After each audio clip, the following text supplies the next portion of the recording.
You and I spoke yesterday on Bloomberg Radio, and we were kicking around the idea that the markets still struggle with understanding President Trump.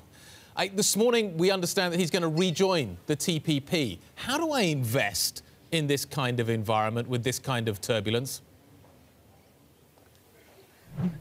Well, I think if you think about the commentary that he brings to the market, he's opening up the topic and the subject matter. He starts at the extreme, and we tend to end up back in the middle, maybe slightly off center one way or the other. So I think for investors, they're typically shocked by the initial rhetoric or commentary.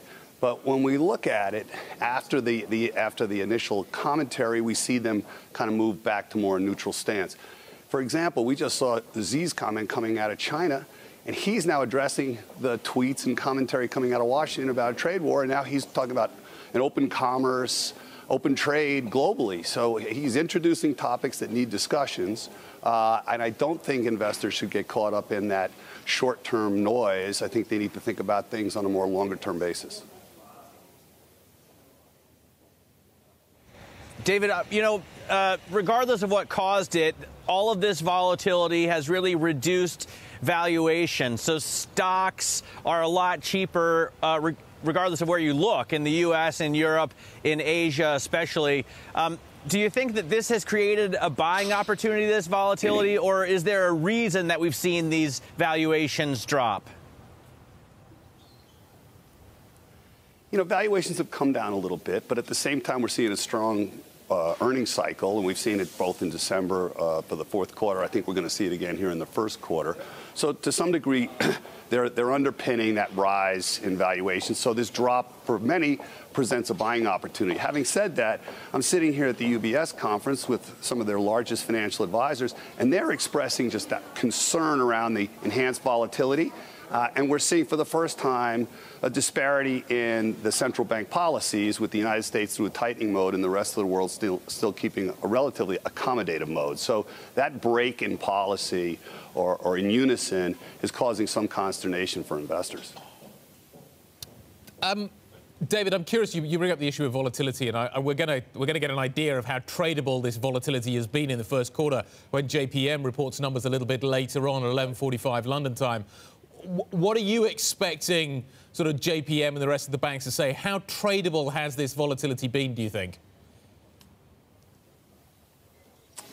You know, historically, banks have done well off the back of volatility. Keep in mind, they've got two core businesses, trade volumes and trading around some of that, but then they also have a carry trade situation. They tend to be long a lot of higher yielding instruments and funding at lower costs, so that kind of net interest spread that they end up with.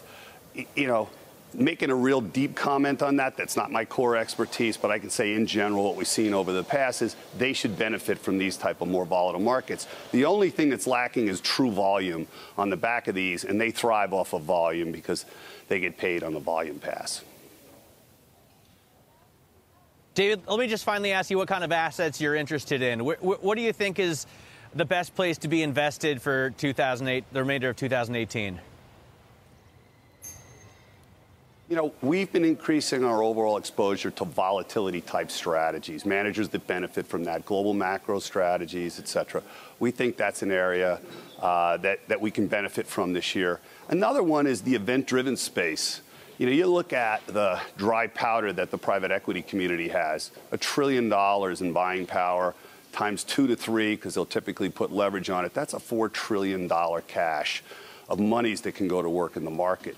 Then you combine that with the cash that's been repatriated from offshore through the Trump tax bill, and all those corporations have repatriated it.